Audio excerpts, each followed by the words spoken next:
नमस्कार दोस्तों, मेरा नाम चंदन कुमार। मैं आपका स्वागत करता हूं आपके अपने चैनल क्रैक एनसीईआरटी पर। दोस्तों, आज का जो हमारा सेशन होगा वो चंपारण आंदोलन पर होगा, क्योंकि ये बहुत ही ऐतिहासिक आंदोलन है। बहुत कुछ इसमें ऐसे हुए थे जिससे आप अनजान हो, और बहुत सारे इस टॉपिक से क्वेश्चन भी बनते हैं जो एग्जाम में डायरेक्टली पूछ लिए जाते हैं। जैसे गांधी जी को चंपारण में किसने बुलाया था, ये 3/20 जो खेती होता था चंपारण में वो क्या था, और हम लोग ये भी जानेंगे कि गांधी जी का ये सफल आंदोलन कैसे बना। और इसके साथ मैं आपको ये भी बताऊंगा कि गांधी जी ने इसी आंदोलन में शपथ लिया था कि ज़रूरत से ज़्यादा कपड़ों का इस्तेमाल नहीं करेंगे। तो चलिए एक एक करके सब कुछ मैं आपका कॉन्सेप्ट क्लियर करता हूं और इस वीडियो पे आते हैं। तो मैं पहले आपको बता दूं कि चंपारण है कहाँ। बिहार में है। चंपारण बिहार में एक जगह है जहाँ पर नील का खेती होता था। तो ये नील का खेती क्यों होता था ये बताता हूँ। जब इंग्लैंड में बहुत सारे कारखाने खुले तो बहुत सारे कपड़े तैयार हो रहे थे और पूरा दुनिया में उन्हें भेजा जा रहा था। तो कपड़े को रंगने के लिए नील का ज़रूरत पड़ता था। तो आपको भी पता होगा कि इंग्लैंड छोटा कंट्री है और भारत बहुत ज़्यादा विशाल कंट्री है, बहुत ज़्यादा यहाँ पे एग्रीकल्चर लैंड है। तो हमारा देश अंग्रेज़ों का गुलाम हुआ करता था। तो वहाँ से यूरोपियन लोग यहाँ पे आके बस गए और उन्होंने जितने भी ज़मीन था उसको कब्जा में लेना शुरू किया, और जितने भी किसान थे उनसे कॉन्ट्रैक्ट करने लगे कि आप नील का खेती करो, बदले में हम आपको पहले ही कुछ पैसे दे देंगे। और कॉन्ट्रैक्ट में ये होता था कि आप अपने ज़मीन का 3/20 भाग पर नील की खेती करोगे, और जब ये खेती हो जाएगा तो आप अपना जो प्रोडक्शन होगा वो किसको बेचेंगे, सिर्फ और सिर्फ अंग्रेज़ों को बेचेंगे। ठीक है, ये कॉन्ट्रैक्ट होता था। तो ये बहुत ही शोषणकारी कॉन्ट्रैक्ट था। क्यों, मैं आपको आगे बताऊंगा। तो चलिए पहले ये जान लेते हैं महात्मा गांधी के बारे में। महात्मा गांधी 1915 में भारत आए थे। ठीक है दोस्तों, 1915 में भारत आए थे और महात्मा गांधी के गुरु थे गोपाल कृष्ण गोखले। गोखले जी महात्मा गांधी के गुरु ने उन्हें बताया कि पहले आप कोई भी आंदोलन में भाग मत लीजिए, पहले आप भारत को भ्रमण कीजिए, भारत भ्रमण कीजिए, भारत के सभी इलाकों में जाइए और वहाँ के कल्चर को, वहाँ के कष्ट को, वहाँ पर वो कैसे जीवन बिता रहे हैं, उनके ऊपर क्या अत्याचार हो रहा है, उसे आप समझिए, फील करिए, फिर कोई आंदोलन में आप पार्टिसिपेट करिए। तो अपने गुरु के कहने पर महात्मा गांधी शुरू के 1915 से 1917 तक भारत भ्रमण किए थे अपने पत्नी के साथ, और उन्होंने सभी गांव में, सभी दूर दराज इलाकों में जाकर उस कष्ट को देखा था जो अंग्रेज वहाँ पे अत्याचार कर रहे थे। तो क्या हुआ कि कांग्रेस का अधिवेशन होता था। ठीक है दोस्तों, तो कांग्रेस का अधिवेशन में जितने भी कांग्रेस के मेंबर थे सभी इकट्ठा हुए थे।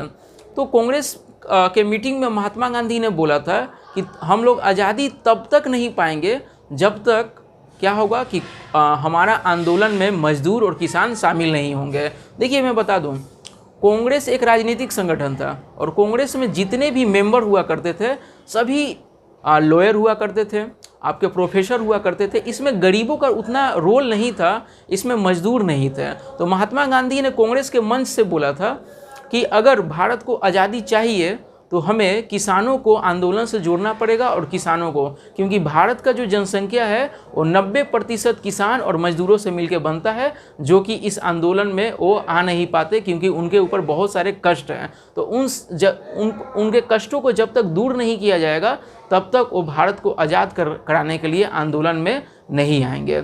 ठीक है, तो उसी में एक राजकुमार शुक्ल थे जो कि कांग्रेस के मेंबर थे। उन्होंने बताया कि वो चंपारण एक जगह है बिहार में जहाँ पर किसानों पे बहुत ज़्यादा अत्याचार हो रहा है। वो भूख, और एक रोज़ कितने किसान भूख से मर रहे हैं। वहाँ पे किसानों को गुलाम की तरह वहाँ पर रखा गया है, उनके ज़मीन को छीन लिया गया है। तो राजकुमार शुक्ल ने कहा कि आप चंपारण में आकर किसानों के दर्द को समझिए और एक आंदोलन कीजिए, और आपके आने से हमें बहुत शक्ति मिलेगी। तो राजकुमार शुक्ल के कहने पे महात्मा गांधी चल पड़े चंपारण में, और चंपारण में 1917 में वो जब प्लेटफॉर्म से उतरे स्टेशन पे, तो उसी समय एक ब्रिटिश सैनिक आया और उन्हें एक लेटर थमा दिया।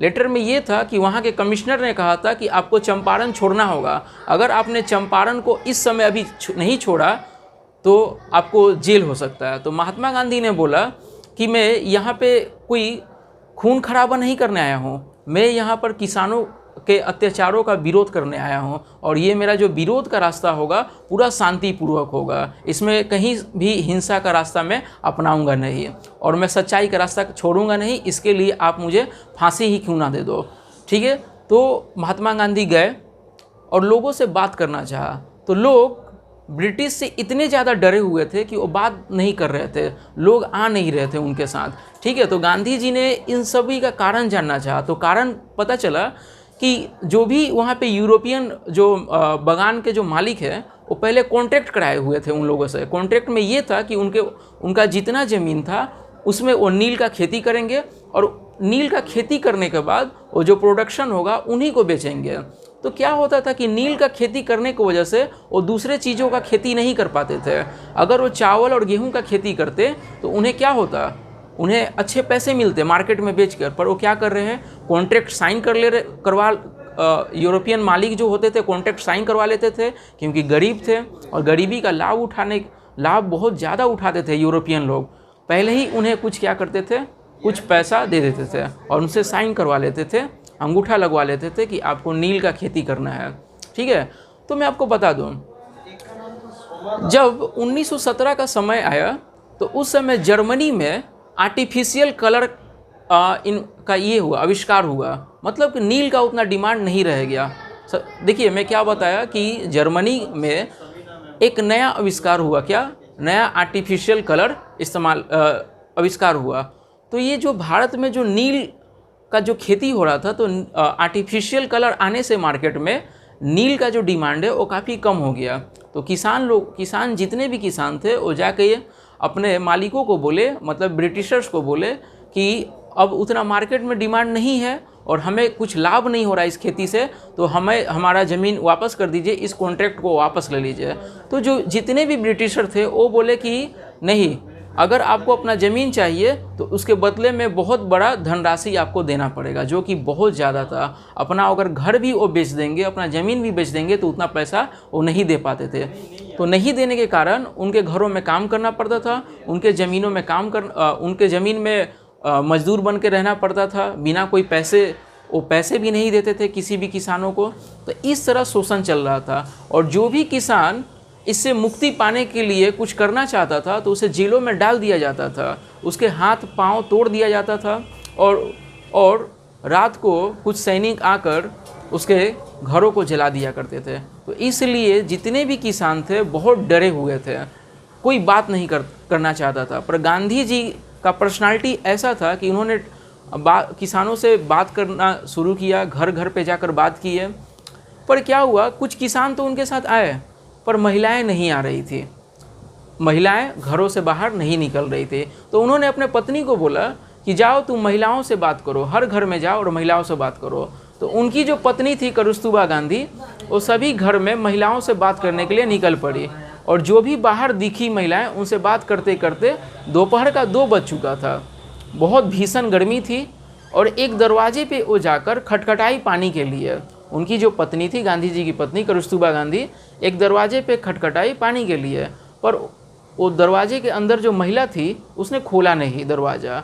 तो कस्तूरबा गांधी ने फिर बोला कि मुझे बहुत प्यास लगा है बहन, तुम दरवाज़ा खोलो, मुझे 1 गिलास पानी दे दो। फिर भी नहीं खुला। तो कुछ देर के बाद एक बाहर से एक और महिला आई और उसने खटखटा कर अपना नाम बोला। तो अंदर की जो महिला थी, घर के अंदर की, उसने दरवाज़ा खोला और जैसे ही दरवाज़ा खुला, कस्तूरबा गांधी जो अंदर का जो दृश्य देखी वो पूरी अचंभित हो गई। कहानी ये था कि उस घर में 3 बहनें थी और पहनने के लिए एक ही साड़ी था। अब एक ही साड़ी था तो इसलिए बाहर जो भी जाता था वो साड़ी पहन के जाता था और जो अंदर में घर में महिलाएं रहती थी उनके पास कोई भी कपड़ा नहीं था, इसीलिए वो ना बाहर निकलती थी ना दरवाज़ा खुलती थी।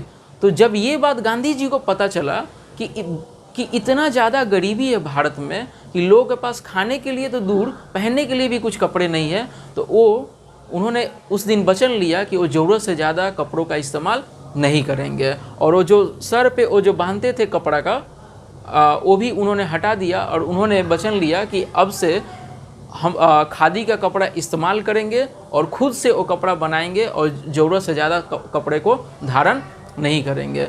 फिर क्या हुआ, उन्होंने लोगों को संगठित करना शुरू किया, लोगों के अंतर आत्मा की शक्ति को जगाया कि जब तक वो लड़ेंगे नहीं अंग्रेज़ों से, इस शोषण से मुक्ति मिलने वाला नहीं है।